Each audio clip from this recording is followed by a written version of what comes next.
Welcome to the Source of Commercial Real Estate, where we discuss all things non residential commercial real estate, including finding and funding deals, seeking opportunities, and discovering your competitive advantage. I am your host, Jonathan Hayek, and today I am talking with Alice Yim. Alice has been a real estate investor since 2018. She's a multifamily syndicator for 2 years and owns over 700 units. Aside from investing, she's an entrepreneur and a fashion designer. She founded her brand Alice Yim New York in 2007. Alice has extensive PR and digital marketing experience from building her brand and doing volunteer work in the media. In 2015, she founded Industry Global, a marketing firm for investors and designers. She's overseen many projects and campaigns for clients and investors. Her friends describe her as a compassionate person who strives to find the positive in every outcome and bring out the best in people around her. Alice, how are you doing today? Welcome. Doing great. Thank you so much, Jonathan, for having me here. How Of are you? course. Yeah, well, thank you for asking. I am great. I'm really looking forward to this conversation. You have a ton of experience in a wide variety of industries, and I'm really looking forward to getting some value out of you and how we can be better commercial real estate investors. So, Alice, why don't we start out with you telling us about your background, how you got started in real estate, and what your work in real estate looks like today? Sure. Actually, I was born in Shanghai and I grew up in Hong Kong. Came to America when I was 17 as an exchange student.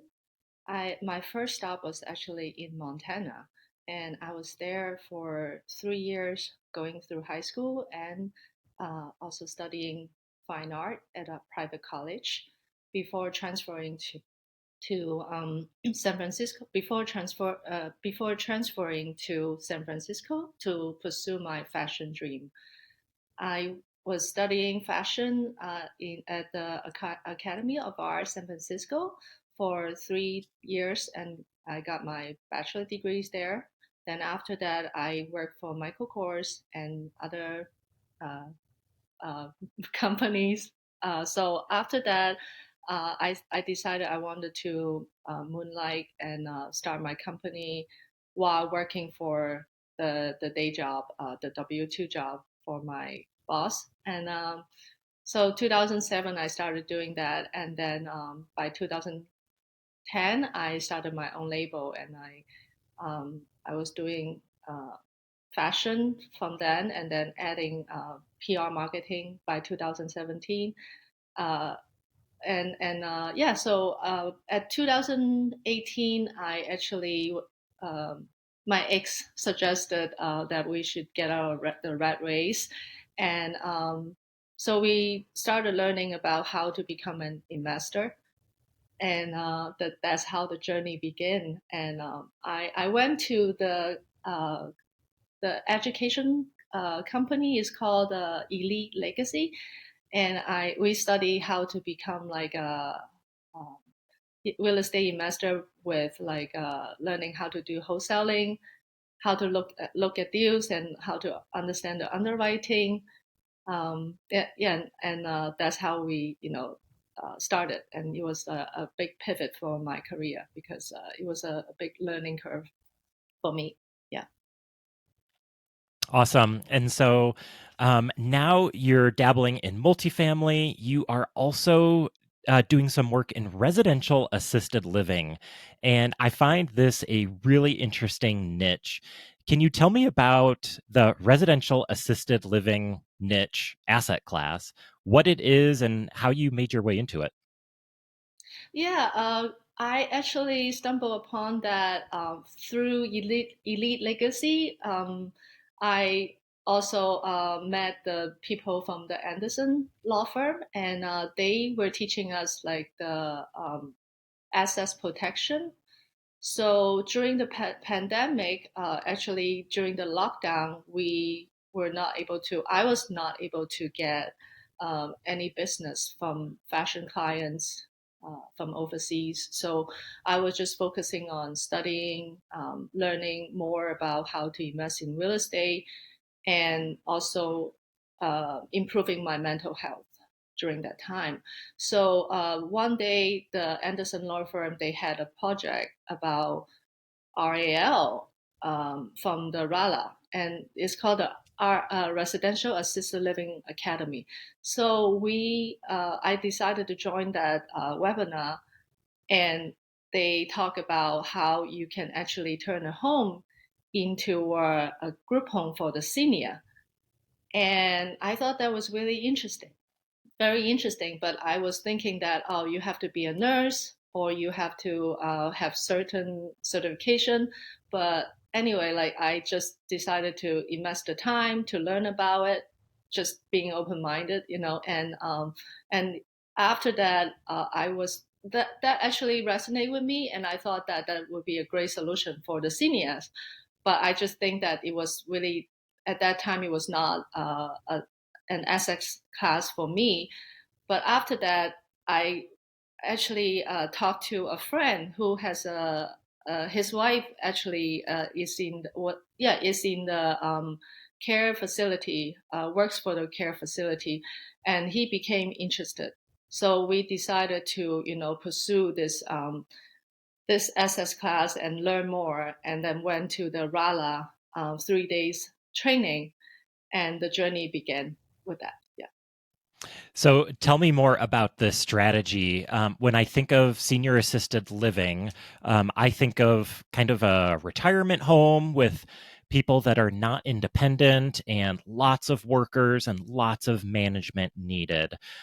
Tell me about who is living in these homes. Are they seniors that are independent and just don't want to own their own place and want to live in a community?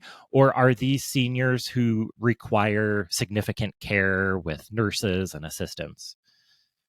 I would say these seniors are actually able to kind of move around and like mobile independently, but they do require some kind of assistance and help. In Texas, I would just focus on the Texas market since my home is actually in Fort Worth in Texas. I would say that in Texas, there are two types of care facilities with the assisted living. One is Type A, and the other one is Type B.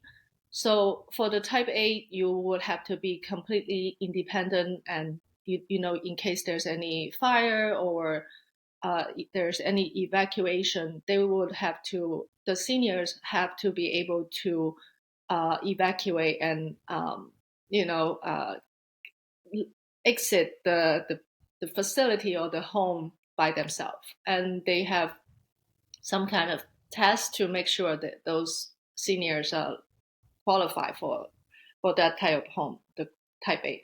And for the Type B, which is our facility uh, uh, type, actually that one they definitely have to be mobile, but they might have some kind of memory loss, and they might need some medication assistance. But we're not going to be. We would just help them to remind them to take the medication, and also help them with the meal planning, the bathing, and we will have daily activities, that kind of stuff. So yeah, so because this is still like a more like a earlier stage care home. So you have to be kind of independent and healthy to a certain level. Yes. Makes a And lot of the other Oh, sorry. I just want to say also for these type of group home, not necessarily only for seniors that are retired. Some homes actually do take in we call it residents because they are not patients. Um, Take in people who might had like some kind of had like accidents, and they are not able to take care of themselves like in certain ways. So those people are also eligible to live in a home. Like they could be 30-year-old, 40-year-old, as long as like they needed some kind of assistant help, they could also live in those homes. Thank you. That makes a lot of sense. So, if I'm understanding you correctly, there's a type A and a type B. Type A is going to be seniors that are independent and just looking for maybe community to live with other people. They can, if there's a fire or an emergency, they can evacuate themselves and take care of themselves. Type B people are going to be more mobile, but they may have some memory loss. They may need help with remembering to take medication. Um, and you might plan daily activities for them, and that might also include younger people with disabilities. Um, do Correct. do type A and type B residents live in the same home, or do you have some homes that are for type A and some homes that are type B? Great question. Actually, I would say that they are separate business. For our type of business model, we prefer type B. I think we had like a manager training, and the trainer mentioned that they don't license type A license anymore, or like it's gonna fade out pretty soon in Texas. But that's from my memory, so don't quote me for Sure. that.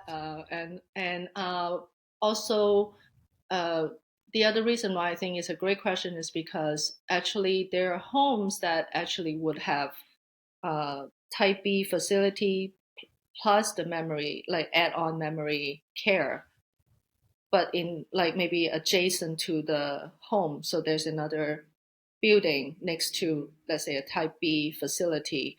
So the residents can transition from Type B to a more like higher level care, and it would be kind of one-stop shop kind of thing, for That makes some of the sense. business model. So type A, it sounds like basically a rent by the room strategy that, lots of maybe beginning real estate investors would try. But you said that you mostly focus and you like the type B strategy. I could guess why, but I want you to explain. Type B seems much more management intensive. My guess is it also garners a whole lot more monthly income. So, can you talk about why you prefer the type B strategy? I would say that the Type B strategy is what I have learned, and I'm familiar with that. Uh, and also, yes, when it comes to the income for the residential assisted living, average American price would be around 4,800, per person per month for a senior who needs to stay in a residential assisted living home.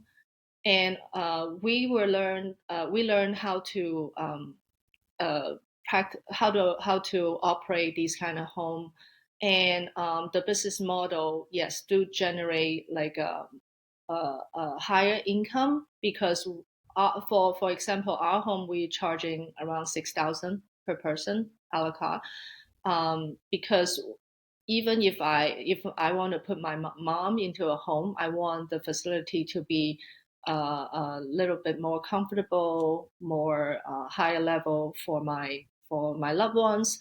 So I based on that model, and my two partners also had like personal experience with one of the partners' father also had like a great experience staying at a residential assisted living type B home. So that's why we focus on the type B. Yeah. Okay, so from what I understand, the larger, more institutional residential living would be cheaper. So you gave $4,800 a month. You all are charging closer to $6,000 a month, and that seems like it's because you have a smaller setting. It's probably more personalized, and it's more comfortable for the seniors. Can you tell me about the management that goes into it? Are you staffing people 24 hours around the clock? Yes, we are. We normally will need two caregivers during the day and one awake staff during the night. So it's 24/7 uh, care. And how we operate it, we definitely very hands-on. My two partners are put on the ground, and they are certified as the manager and assistant manager for the home. And we are hiring caregivers and also hiring a manager as well, because we don't want to be doing this full time. We want to definitely have people helping us professionally taking care of the seniors as well. So yeah, and yeah, we are right now. We actually going through um, tons of interviews with like caregivers, and we have a very high standard on who we want to bring in as a team. So we were taking the time to do that, and yeah. Mhm. Can you describe the perfect? Seconds. Yeah. Could you describe the perfect residential assisted living facility and how many people live there? And are these typical like single family homes that you're doing some modifications to? Or tell me about what kind of facility you're looking for. When we were shopping for a home, I would say we're definitely looking for a home that's a ranch style, around at least 3,000 square feet, preferably have at least 3 to 4 bedrooms and 2 to 3 bathrooms. Uh, the reason why we want to have a ranch home is like you have to think and be considerate about how the seniors are not able to climb the stairs, and you want the home to be as flat as possible so they don't trip or have problem walking around. Uh, and for the home, we also we that's how we calculate it, around 200 to 300 square feet per person.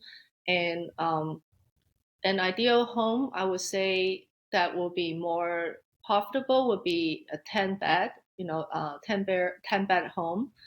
Doesn't mean 10 bedrooms, but just it could be semi-private and private all combined to 10 beds. That's like, to me, the uh, minimum amount that of beds that will lead to a successful RL business for your first home. Ideally, I would say 10 to 16 beds are the sweet spots. In Texas, I believe that the maximum bed counts for the type B, like the boutique size homes, are maximum 16. And yeah, that's actually the most ideal type of home that you could look for. Yeah. And so in those cases, residents have roommates. There's multiple residents per bedroom. No, I would say one, like, we actually converted a garage into a bedroom, and that bedroom would fit two residents. And some bedrooms are, you have to meet the certain square footage to have like a one bedroom, and that depends on the seniors. And also we call the daughter Judy. Actually, the daughter Judy are the person who finding homes for their parents or grandparents, and normally the seniors, I was told that a lot of seniors, they don't mind sharing the bedroom, and they might actually prefer to share a bedroom with someone else. But the daughter Judy might want to actually give them a private room just to feel less guilty or better, to yeah. So Yeah, I like that you have a nickname for the kids that are looking for places for their parents, daughter Judy. That's pretty funny. Um, I'm wondering if this strategy is scalable. I'm thinking about investors that might be listening to this and hearing about the potential cash flow of hearing, getting 6 grand per person and doing a garage conversion. And potentially, if you've got maybe a large master suite, maybe you get two residents in the master bedroom, and just Mhm. thinking about the incredible potential for cash flow, is there an opportunity for you to partner with other investors that say, hey, I have this 8 bedroom ranch style home and I would lease it out to you maybe on a master lease basis or maybe some other kind of setup. But I don't want to operate it. I don't want to have to go find caretakers, and I don't want to have to find nurses and worry about liability and things like that. And so if I have the property, could you scale into my property and do the hiring and take the profits that you want? I mean, is that a scalable possibility for investors that have access to large properties that would be a good fit for this? The answer will be yes. We are definitely open to partnering, and have further discussion on the type of partnership and opportunity to partner. Because I would say that like when you have one home, there are a lot of expenses and costs. And once you have one home, the ideal business model is actually having three. We call it like a three pack, like uh, so when you have three, then you actually could share some of the costs and expenses, and it definitely is a better way to have a little bit more profits. And would when you mentioned about talk partners, I would say that these are all options and strategy that we were taught, and these are all ways that you could enter into a residential assisted living assets class. Like this type of business, you could actually, there are different ways. Like you could partner with someone that has a home and you lease it and you operate for them. And you can also purchase a home and you can convert that, or there are other ways. You could also just directly purchase a residential assisted living home and start getting cash flow from day one. Of course, you then like it's like if a partner has experience, and the other one may put more skin in the game to it. There are numerous ways to make the partnership work. You just have to make sense to the person who you're talking to. Yeah. I love hearing about these unique strategies. I really think that a great way to make money in real estate in 2023 is to find these niches. And, there's the saying that, deals aren't bought, deals are made. And so, a classic single family rental of a ranch home may not create a lot of cash flow, but if you find the right residence and the right operating structure, it sounds like there really is a ton of opportunity. Alice, I want to transition into some of your other areas of expertise because you have a bunch of areas of expertise. You have experience as a fashion designer and in digital marketing, and you really do a great job at adding value on LinkedIn without expecting anything in return. I think that's a great attribute that you have. You will often post things about personal branding.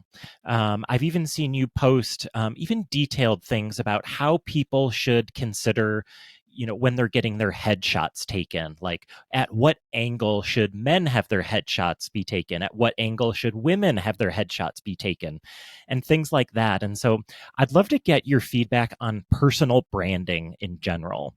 And what talk about the importance of personal branding, specifically for real estate investors, and what mistakes you see people making in their personal branding. I would say, your first impression is your lasting impression. So I would say your image for the LinkedIn is like the key to attract investor or clients that want to work with you. And if I do a search and I find someone that they don't even pay attention to their headshot, that says a lot about themselves, to and And I think it's all about paying attention to details.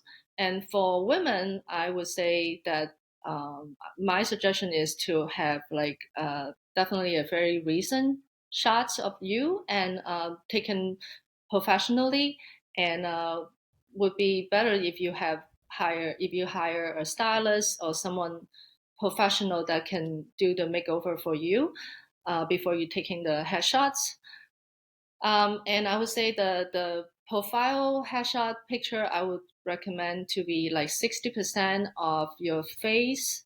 That means that your face should take up 60% of the space. Um, and the background should be like a solid background, or like, depends on what you're wearing, but definitely a solid background. And long distance shots definitely don't stand out. And dress professionally and smile with your eyes. That's my suggestion for women. And for the men's, I would say that I would prefer like quality white shirts over color shirts. And it kind of the white shirts actually kind of gives like a trustworthy feeling, and the front face view shows confidence. So I would say 60%, 40% face to the background ratio is also ideal as well. So yeah, and Al- yeah, always wear a suit, and for men and women, like I would say the key is to make sure that you dress for your personality as well, and always try to let your inner quality shows. Not just like it's not just about the look; it's the radiance behind it and what you have to offer. So that all how do I say, transpire through the picture actually. Yeah, great advice. Do you do consulting work, or is this a separate business that you have? If people, I know I know guys in particular. I'm going to speak for myself, but I think I'm speaking for a lot of other guys too. When we're like, I'm totally clueless. I've gotten some headshots before, but it was from a local photographer who is maybe not an expert in this. She's good photographer, but maybe not an expert in personal branding. Do you do consulting for people if people are like, I really want to up my game and get some great photos and look good and be taken seriously? Yes, absolutely.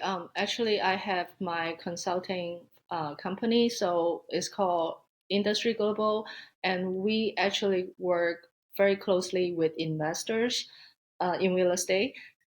We actually had investor flying from all over the country, like to New York, to do the headshots.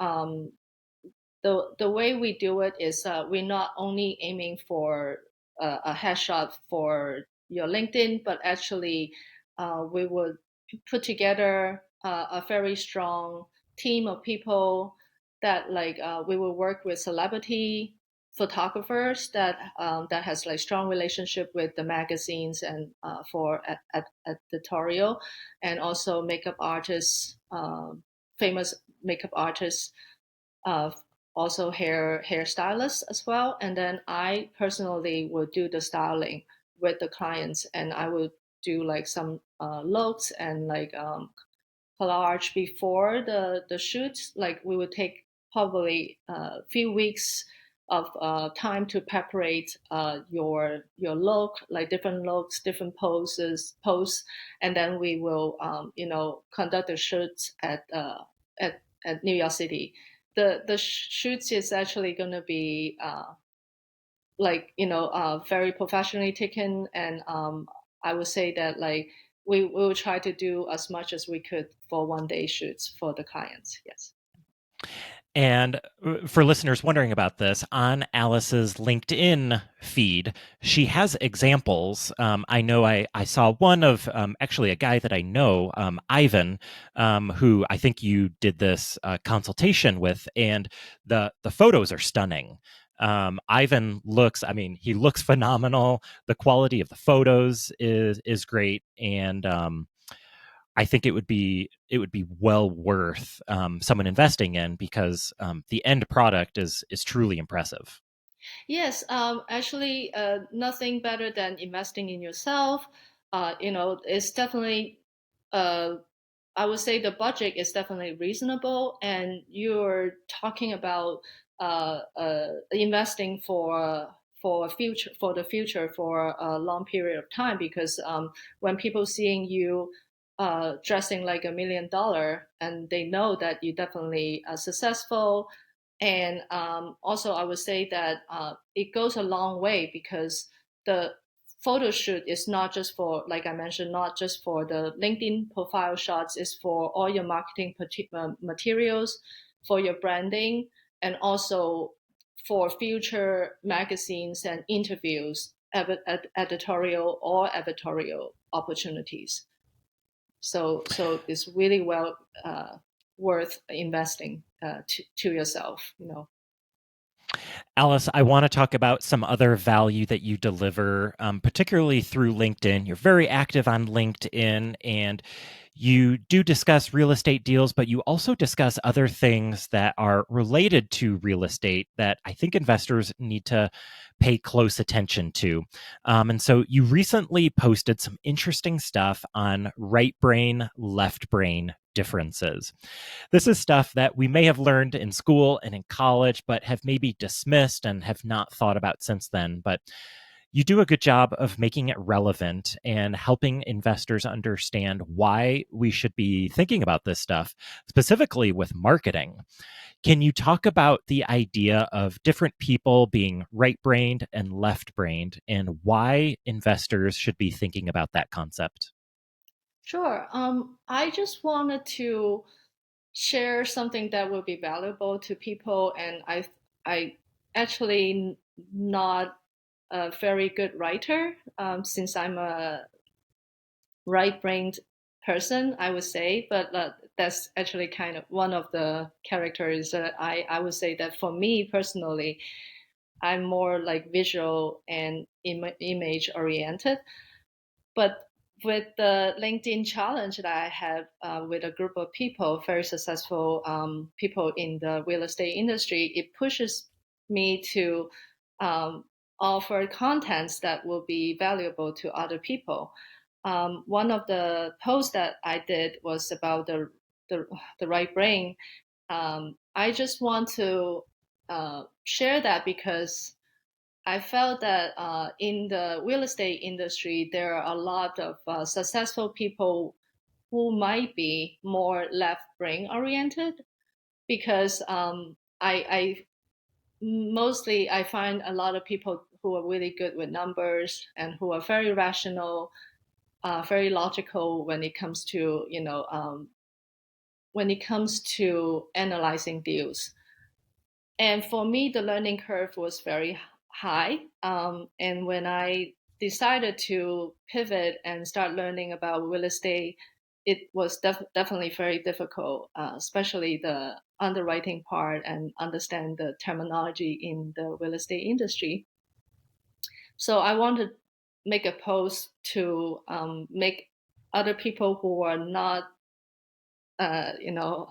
right-brained people relate to us and to my surprise, that actually I did a poll, and a lot of my friends or colleagues, a lot of my investor friends are actually right-brained. And the character of right-brained, I would say, would be more visual oriented. They are more emotional, but actually being emotional is not actually a bad thing because they have more sympathy to understand and relate to other people. So I would say that makes a right brain person also very could be very successful in the investment real estate investment industry. And for the left brain people, I would say the advantage would be like they're definitely number oriented and they're very logical, but I would say that if they could, when they're doing the marketing material, they could also relate to the left brain people. They will have like they will cover the other 29% of the right brain people and would also be able to attract more investor who are just not their own kind. This is such a powerful idea. So, to give kind of a summary of what Alice has been talking about, left brain versus right brain. Left brain people are going to be more math and science focused. They're going to think more logically, more focus on numbers. And when we talk about real estate investing, these are the types of things that we're typically thinking about. We think in numbers and deals and ROI and IRR.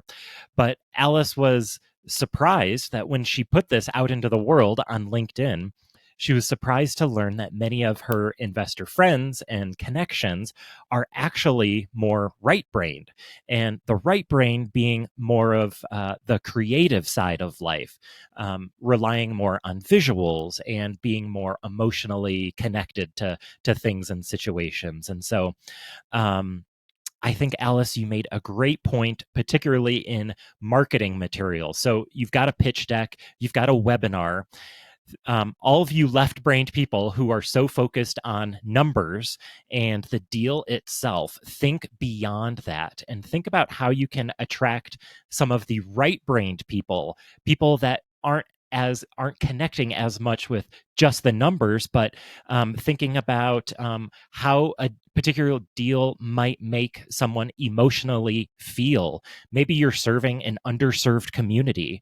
Maybe it's workforce housing, and this was a property that was dilapidated, and now you're fixing it up, and it's gonna be beautiful. And so maybe adding more visuals into your pitch deck in your webinar, and just figuring out ways where you can attract both right-brained people and left-brained people, because right-brained people are investors too, as Alice has learned. And so as investors, as we're raising capital and trying to attract partners and investors, we might be leaving a big chunk of the population behind when we only focus on the deals and numbers and logic. Did I summarize that fairly?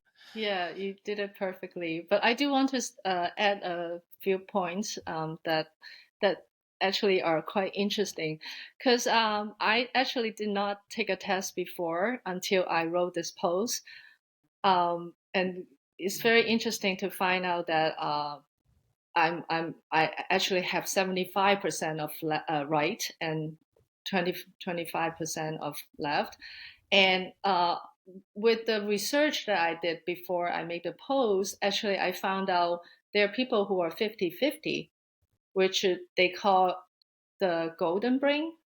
And the friend that you actually mentioned, my client and friend Ivan, I think he has like a 50-50 golden brain. And another girlfriend also mentioned that she has 50-50, which I think that is very interesting because they get, both world, and like maybe there's a reason why they're also very successful as well. But and the other thing I want to say is that yeah, when when the right brain people make decisions, they're not just based on logic, and it's not step by step to the conclusion. It's more about seeing the future based on their intuition or gut feeling. And sometimes it's actually not a bad thing, when you based on your gut feeling. And one of the person was talking about I will have to get back to you on the name of that person, but like that trust not just your mind but your heart and also your gut. It's like the feelings of all three are actually protecting you from making the right decisions as well. So there's so Yeah. much to learn, and yeah, all very interesting topics to explore. Really interesting stuff, Alice. You have many great qualities. I think one of your best qualities is how thoughtful you are and how much time you put into things. I can tell that just in talking about this LinkedIn post, you did a ton of research for it before just throwing it out there. And I think that's pretty uncommon in our world today. And so I think that is a great attribute and characteristic that you have, of being so thoughtful and and putting so much time and thought into answers and stories and posts before you just put it out there. I think that's a great quality. Thank you so much for mentioning that. I definitely appreciate that. Yeah, of course. Alice, we're coming to the end of our discussion here. You have a really impressive resume. You've started multiple businesses. You were born in another country and you immigrated to the United States. You have faced, I'm sure, tons of challenges in your personal life and professional life. Think about all the businesses that you have started and your real estate investing journey. Tell me about either the worst deal that you've done or the biggest mistake that you've made. Tell me a big learning point in your life that has been transformational to make you the person that you are today. Um, uh, so it gets a little bit personal, but actually, my first income property deal, um, I was actually managing the property manager. And so during the pandemic, there was a mortgage moratorium, and the banker made a mistake, and because of uh, her accusation, I actually uh, had a miscarriage. It was a very personal experience that I don't share a lot. But yeah, that's actually it. The deal was actually a good deal. I 2x'd it and sold it after the pandemic. But I would say that it's when women want to be successful in business, it they make a lot of sacrifices. And just give me a minute. Sorry.